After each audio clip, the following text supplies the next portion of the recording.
Hello everyone, welcome and welcome back to my channel. আৰু আজি আমি এটা বহুত ধুনীয়া প্লেছলৈ যাম আৰু মোৰ লগত আজি আছে এইটো মানস দাদা, এইটো ৰণবীৰ দা আৰু এইটো মানিক।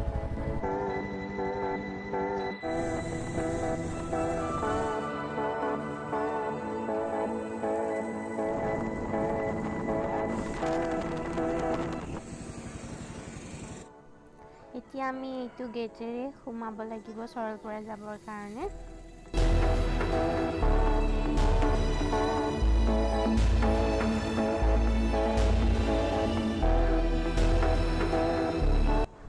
ইয়াৰ পৰা আৰু 38 কিলোমিটাৰ যাব লাগিব। গুগল মেপত দেখাইছে 1.5 hour লাগিব বুলি। পাগলাহাটৰ পৰা Saralpara total distance 114 kilometre, 3.5 hour লাগিব বুলি দেখাইছে। এতিয়া কিমান টাইম লাগে, ৰাস্তা আগত বহুত বেছি বেয়া।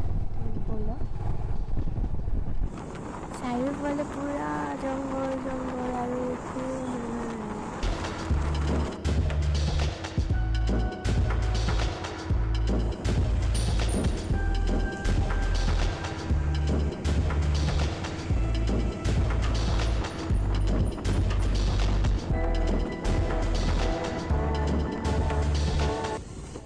গৈ থাকোঁতে ৰাস্তাতে ইমান ধুনীয়া মন্দিৰ ভাগ দেখিলোঁ, কিন্তু ৰ'বৰ সময় নহ'লে কাৰণ আমি অলৰেডি বহুত লেট হৈ গৈছিলোঁ। চাওকচোন, একদম বাহিৰৰ জেগাৰ মন্দিৰৰ নিচিনা। আফটাৰ 40-50 মিনিটছ জংঘলৰ মাজে মাজে অহাৰ পাছত এয়া এতিয়া গাঁও মানুহৰ ঘৰ দেখিব ষ্টাৰ্ট হৈছে আৰু।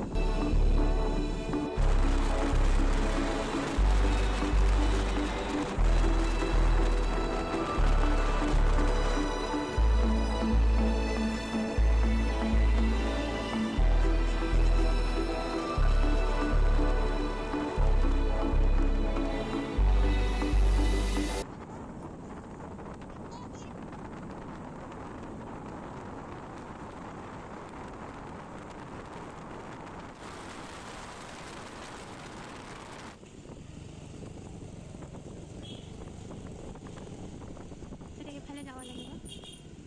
ৰাইট চাইডে।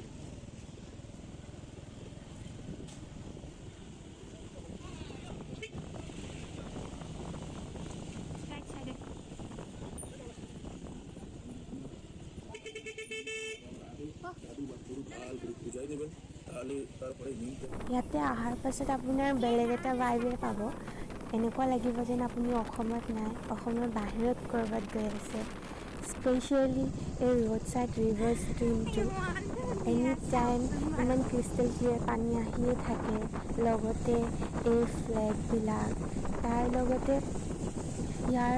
মন্দিৰবিলাক, ইয়াৰ মন্দিৰৰ আৰ্কিটেক্সাৰটো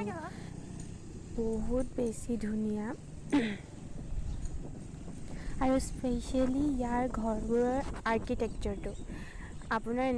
বেলেগ এটাই ভাইব দিব। বজাৰখন যে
এতিয়া আমাৰ ডেষ্টিনেশ্যন পাই গ'লোহি চাওকচোন কিমান ধুনীয়া আমি মৰ্ণিং 6:30তে আহিছিলোঁ এতিয়া টাইম হৈছে 11টা বাজিব হৈ গ'ল মানে 4 ঘণ্টা 4.5 ঘণ্টামান লাগিলে ৰাস্তাৰ মাজত বহুত বেয়া আছিলে মই দেখাইছিলোঁ নহয় আপোনালোকক তো বলক এতিয়া ইয়াৰ ভিউ এনজয় কৰোঁ আজি মোৰ ড্ৰেছটো এইটো মই চিম্পল জাম্পাৰ পিন্ধি আহিছিলোঁ কিন্তু এতিয়া মই পূৰা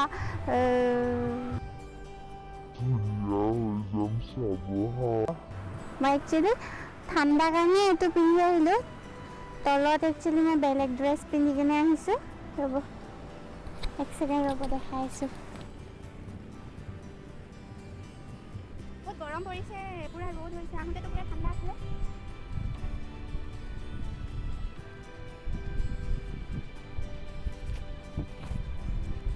আহোঁতেতো পূৰা ঠাণ্ডা আছিলে এতিয়া পূৰা ৰ'দ গৰম হৈ গৈছে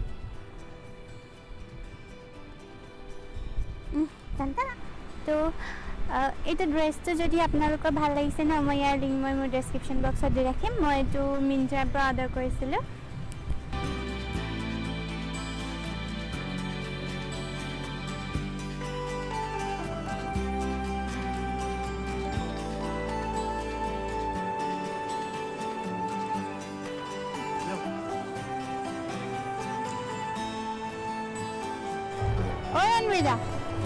কেনেকুৱা লাগিছে ইয়াত আহি ইয়াত প্ৰথমে আহোঁতেতো ৰাস্তাটো অৱস্থা বেয়া কৰি দিলে ইয়াত আহি পাইহে ভাল লাগিছে এতিয়া আৰু ভাল লাগিব পানীত নামিব এতিয়া ঠাণ্ডা লাগিছে মানস দা মজা মজা বঢ়িয়া কেনেকুৱা বঢ়িয়া মানিক একদম মজা মজা কি জাগা ধুনীয়া বহুত ভাল লাগিছে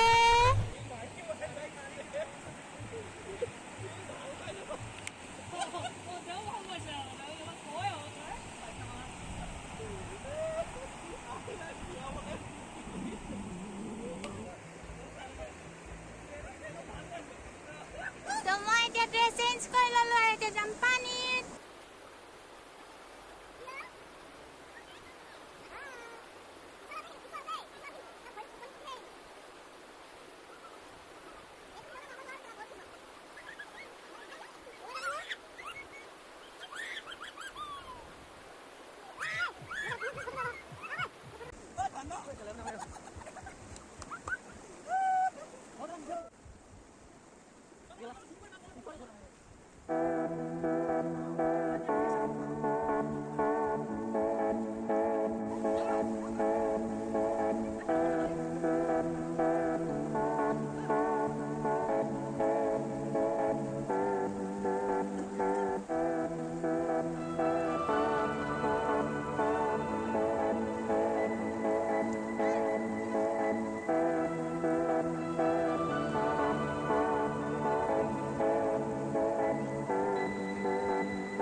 আমি আছো এতিয়া বৰ্তমান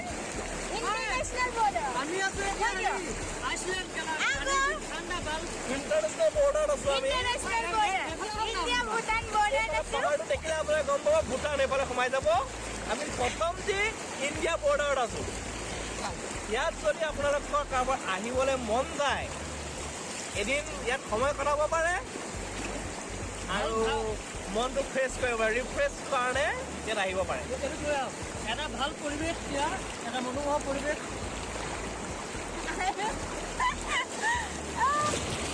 একচুৱেলি আমি বৰ্তমান আছোঁ সৰলপাৰা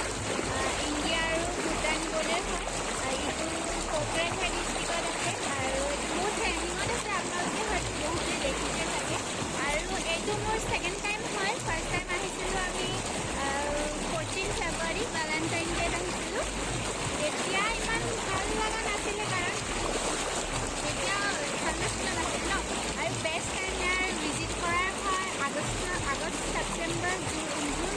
আগষ্ট ছেপ্টেম্বৰটো বেষ্ট টাইম হয় আপোনালোকে যদি বিচাৰে ন আহিব পাৰে আৰু বহুত বেছি ধুনীয়া হয় আৰু এই নদীখন সৌ পাহাৰটোৰ পৰা আহিছে আৰু ইয়াক উল্টা পানী বুলিও কোৱা হয় আপোনালোকে ধৰিব পাৰিছে নোৱাৰিছে মই নাজানো কিন্তু সোঁতটো উল্টাকৈ গৈ আছে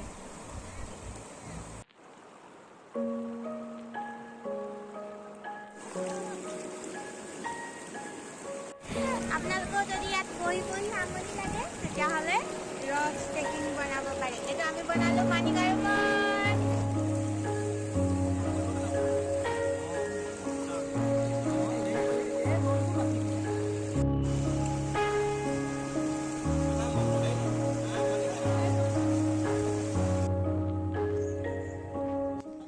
আমি আহি থাকোঁতে লোকেল মাৰ্কেট এখনৰ পাইছিলোঁ তাতে আমি গাহৰি মাংস কিনি ল'লোঁ ইয়াত বনাব দিছোঁ ইয়াতে গাহৰি মাংস কেজি 300 টকা আমাৰ সেইফালে কিমান হয় জনাবচোন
যাব ওলাইছোঁ ইয়াৰ পৰা বহুত দুখ লাগিছে যাব একেবাৰে মন নাই কেম্পিং কৰিব বহুত মন আছিলে তো ভাবিছোঁ আকৌ এবাৰ আহিম বুলি কি বা হয়